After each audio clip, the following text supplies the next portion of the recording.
जब एक अनोखी शक्ति वाला अनाथ बच्चा एक परिवार वाले लड़के से दोस्ती करता है और उसे बताता है अपना सबसे बड़ा राज कि वो पाना चाहता है अपने दोस्त के माता पिता का प्यार, जल्द ही एक दुर्घटना उसके सपनों को सच कर देती है। लेकिन उसके साथ जो हुआ उसकी कल्पना भी नहीं की जा सकती। कहानी के शुरू में हम एक आदमी को देखते हैं जो आधी रात को कैंडी खरीदने बाहर जाता है और कैंडी लेने के बाद एक दीवार फैलाकर अनाथ आश्रम में घुस जाता है और अपने कमरे में वापस आकर सोने लगता है तो एक छोटे लड़के के रूप में बदल जाता है जिसका नाम साइमन है। अगले दिन सभी अनाथ बच्चों को एक ट्रिप पर ले जाया जाता है। वहाँ साइमन की मुलाकात होती है थॉमस और मैडलिन से। ये दोनों आपस में बहन भाई हैं। ये दोनों अपनी मॉम से छुपकर वाइन पी रहे हैं। वहीं पर ही साइमन उनको बताता है कि वो अनाथ आश्रम में रहता है। जल्द ही साइमन की थॉमस और मैडलिन के साथ दोस्ती हो जाती है। यहाँ हम ये भी देखते हैं कि थॉमस के पिता जैक और उसकी मॉम ड्यूरन अपने बच्चों से बहुत प्यार करते हैं।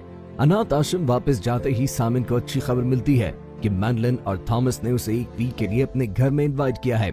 साइमन ये सुनकर बहुत खुश हो जाता है।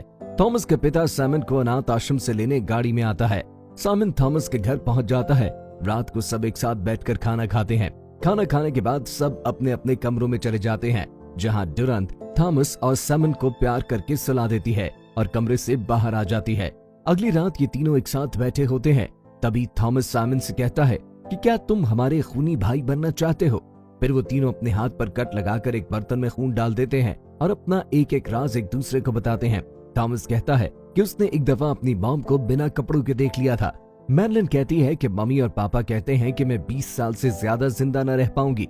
और वहीं साइमन अपना राज बताते हुए कहता है कि मेरे पास एक ऐसी शक्ति है कि मैं जिस इंसान को छू लूं उसका रूप धारण कर सकता हूं।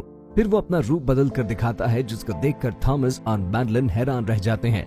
साथ ही साइमन अपना हाथ दिखाता है जिस पर लगाया हुआ कट का निशान अब गायब हो चुका था, जिस पर साइमन कहता है कि मेरे रूप बदलने की वजह से जख्म ठीक हुआ है। इसके बाद ये तीनों सो जाते हैं। रात के वक्त साइमन को मैडलिन के रूम से कुछ आवाज सुनाई देती है। जब वो चेक करने जाता है तो देखता है कि मैडलिन को सांस लेने में दुश्वारी हो रही है। इससे हैरान होकर साइमन मैडलिन का हाथ पकड़ता है और मैडलिन के रूप में आ जाता है। अचानक साइमन को सांस लेने में दिक्कत होने लगती है, इसीलिए वो अपने असली रूप में वापस आ जाता है। अगले दिन मैडलिन साइमन के लिए एक पिंक कोट लेकर आती है। जब वो दोनों बैठे होते हैं तो मैडलिन साइमन को किस कर लेती है। इसके बाद साइमन और थॉमस जंगल में जाते हैं, जहाँ वो दोनों मस्ती करते हुए आपस में एक रेस लगाते हैं, जिसमें थॉमस बहुत तेज दौड़ता है। ये देखकर साइमन किसी और बच्चे के रूप में बदलकर अगले ही लम्हे थॉमस से भी ज्यादा आगे निकल जाता है। थोड़ी दूर जाने के बाद थॉमस का पैर फिसलता है और वो एक खाई में गिर जाता है। जब साइमन थॉमस की चीखने की आवाज सुनता है तो उसे बहुत ढूंढता है और तभी उसे पता चलता है कि थॉमस खाई में गिर चुका है। इसी रात थॉमस के पिता और पुलिस मिलकर थॉमस को ढूंढ रहे होते हैं। इन सब को साइमन एक पेड़ के पीछे छुपकर दुखी दिल से देख रहा होता है। साइमन एक फैसला करता है और थॉमस के घर की डोरबेल बजाता है। थॉमस की मॉम बहुत परेशान होती है। डोरबेल की आवाज सुनकर वो भागी चली आती हैं। दरवाजा खुलते ही उनके सामने थॉमस खड़ा होता है, जिसे देखकर वो गले लगा लेती हैं। दरअसल वो साइमन ही होता है जिसने थॉमस का रूप धार लिया है। साइमन जिसने अपनी शनाख्त अपनी शक्ति से थॉमस बना ली होती है। इससे पुलिस वाले पूछगिछ करते हैं, जहां वो बताता है कि साइमन खेल खेल में भागते हुए शायद खाई में गिर गया है। उसी रात मैडलिन थॉमस से साइमन के बारे में पूछती है। उसे अब तक यकीन नहीं होता कि साइमन मर चुका है, क्योंकि वो साइमन से प्यार करने लगी थी। मैडलिन थॉमस बने साइमन के पास से सबूत मांगती है। तो साइमन उसे अपने हाथ में कट लगा के दिखाता है, जो थॉमस ने जानबूझकर लगाया था।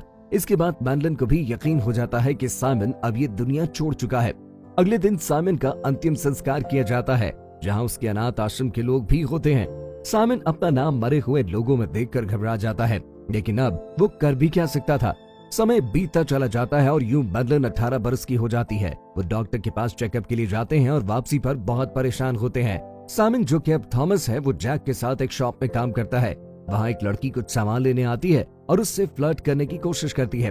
उसी दिन साइमन मैडलिन को एक लड़के के साथ देख लेता है और फिर मैडलिन से उस लड़के का पूछता है, तो मैडलिन कहती है, मैं उस लड़के से प्यार करती हूँ और अब तक उसे अपनी बीमारी का नहीं बताया है। कुछ दिनों बाद थॉमस का 20वां जन्मदिन आता है। इस मौके पर वो सब बैठकर बचपन की फोटोज देखने लगते हैं कि तभी एक तस्वीर साइमन की भी आती है, जिसमें वो तीनों साथ खड़े होते हैं। साइमन दुखी हो जाता है और कमरे में जाकर पहली दफा अपने असली रूप में खुद को देखता है। अगले दिन साइमन एक दुकान पर जाता है, जहां वो उस लड़की को देखता है जो उससे फ्लर्ट कर रही है। साइमन उससे बचने के लिए अपने असली रूप में आ जाता है। वहीं उसे फ्रेंच फ्राइज नजर आते हैं। सामिन को फ्राइज बहुत पसंद होते हैं, इसलिए वो वहाँ बैठकर फ्राइज खाने लगता है। तभी बाहर से गुजरती मैडलिन की नजर उस पर पड़ती है और वो उसे गौर से देखने लगती है। मैडलिन के जाते ही सामिन भागकर अपने रूम में आता है और कपड़े चेंज करने लगता है कि तभी मैडलिन दरवाजे पर नॉक करती है। मैडलिन थॉमस से कहती है कि सामिन जिंदा है। मैंने आज रेस्टोरेंट पे एक लड़का देखा है जो बिल्कुल सामिन जैसा था। थॉमस गुस्से से कहता है कि सामिन मर चुका है। अगली सुबह सामिन मिसिंग होने का पोस्टर देखता है जिसे मैडलिन ने ही लगाया था। सामिन फौरन वो तस्वीर उतार देता है। इसके बाद सामिन अपने असली रूप में मैडलिन के पास जाता है। मैडलिन उसे देखकर कहती है कि तुम सामिन हो, लेकिन सामिन साफ इनकार कर देता है कि वो सामिन नहीं बल्कि वो उसे अपना नाम मिशेल बताता है। तभी वहाँ रेस्टोरेंट का वेटर फ्राइज लेकर आता है जिसमें मैडलिन सामिन को अपना नंबर लिख देती है। रात का खाना खाते वक्त मैडलिन बार बार मोबाइल चेक कर रही होती है। सामिन ये देखकर समझ जाता है कि वो उसके मैसेज का इंतजार कर रही है। खाना खाने के बाद सामिन दूसरे मोबाइल से मैडलिन को मैसेज करता है और यूं उनके बीच बातचीत बढ़ती है। अगले दिन मैडलिन उसे अपने घर बुलाती है जहाँ कोई नहीं होता। सुबह होते ही मैडलिन के माता पिता आ जाते हैं। मैडलिन उससे मिशेल को मिलवाती है, लेकिन मैडलिन के माता पिता कुछ खास इंटरेस्ट नहीं देते। मैडलिन थॉमस बने सामिन को मिशेल के बारे में बताती है, लेकिन सामिन उसकी बात को इग्नोर करने की कोशिश करता है।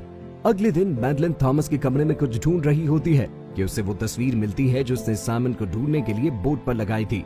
मैडलिन अब शक में पड़ जाती है। अगले दिन सामिन कैफे में बैठकर मैडलिन को कॉल करता है, लेकिन दूर बैठी मैडलिन उस पर नजर रखे हुए थी। जब वो कॉल नहीं उठाती तो सामिन वहाँ से चला जाता है। जंगल में जाकर वो अपने कपड़े बदलता है। दूसरी तरफ मैडलिन उसका पीछा कर रही होती है और वो सामिन को थॉमस में बदलता देख लेती है। मैडलिन सामिन के रूम में आ जाती है और उसे कहती है कि वो सबको सच बता देगी। सामिन उसे रोकता है और अपनी असल शक्ल में आ जाता है। ये देखकर मैडलिन रोने लगती है और उससे पूछती है कि मेरा भाई कहाँ है। सामिन उसे उस जगह पर ले जाता है जहाँ थॉमस गिर गया था। सामिन कहता है कि इसमें मेरी कोई गलती नहीं थी, थॉमस अपने आप ही इस गड्ढे में गिर गया था। लेकिन मैडलिन इस पर यकीन नहीं करती और वहाँ से चली जाती है। अगले दिन मैडलिन के कहने पर पुलिस डेड बॉडी को ढूंढने की कोशिश करती है जहाँ थॉमस गिरकर मर गया था। थॉमस बने सामिन को पुलिस स्टेशन बुलवाकर पूछताछ की जाती है। सामिन बहुत घबरा जाता है। उसके बाद सामिन का फिर से अंतिम संस्कार किया जाता है। मरे हुए लोगों में सामिन अपना नाम देखकर डरकर वहाँ से भाग जाता है। घर पहुंचकर अपना सामान पैक करके भाग जाने की कोशिश करता है, लेकिन वहीं मैडलिन और उसके माता पिता आ जाते हैं। मैडलिन सामिन पर बंदूक तानकर सामिन को अपने असली रूप में आने का कहती है। जब सामिन अपने असली रूप में नहीं आता तो मैडलिन उस पर गोली चला देती है, जिसके बाद मैडलिन उसे कहती है कि अपने रूप में आ जाओ ताकि ये जख्म भर जाएं और तुम बच जाओ। जिसके बाद सामिन ना चाहते हुए अपने असली रूप में आ जाता है और वहाँ से भागने की कोशिश करता है। जैक गुस्से में आ जाता है और उसका गला दबाने लगता है। तभी वहाँ पुलिस भी आ जाती है। जख्मी सामिन मौका पाकर पुलिस की गाड़ी लेकर भाग जाता है। पुलिस सामिन का पीछा करती है। जल्द ही वो सामिन को घेर लेते हैं, लेकिन वो भागता है और भीड़ में गायब हो जाता है। 1 महीने बाद मैडलिन अपने बॉम्ब के साथ बीच पे जाती है और पुलिस दूर से उन पे नजर रखे होती है। वहाँ टहलते हुए उसे एक बूढ़ा आदमी नजर आता है। मैडलिन को विश्वास हो जाता है कि ये सामिन है। वो भागकर उसके पास जाती है और दोनों एक दूसरे को प्यार करते हैं। पुलिस सामिन को पकड़ने की कोशिश करती है। सामिन और मैडलिन पुलिस से बचने के लिए भागते हैं, लेकिन मैडलिन ज्यादा देर भाग नहीं सकती। सांस की तकलीफ की वजह से वो गिर जाती है। सामिन उसे देखकर उसकी तरफ आता है और मैडलिन के पिता का रूप धार कर मैडलिन को उठाता है और उसकी माता के साथ उसे हॉस्पिटल ले जाता है। हॉस्पिटल पहुंचते ही मैडलिन को आईसीयू में एडमिट किया जाता है। मैडलिन की माता और सामिन उसके बाहर इंतजार करते हैं। जैक जैसे ही वहां पहुंचता है तो सामिन उनको देखकर मैडलिन के पिता के रूप से वापस उस बूढ़े के रूप में आ जाता है। तभी सामिन पुलिस ऑफिसर को आते हुए देखता है तो वो एक डॉक्टर का रूप धार लेता है, लेकिन जल्द ही पुलिस वालों को उसकी आइडेंटिटी का पता चल जाता है। सामिन एक लेडी पुलिस की शक्ल में आता है और मैडलिन के रूम में एंटर होता है। जैक और उसकी वाइफ को पता चल जाता है कि ये सामिन है, लेकिन वो उसे अकेला छोड़कर बाहर चले जाते हैं।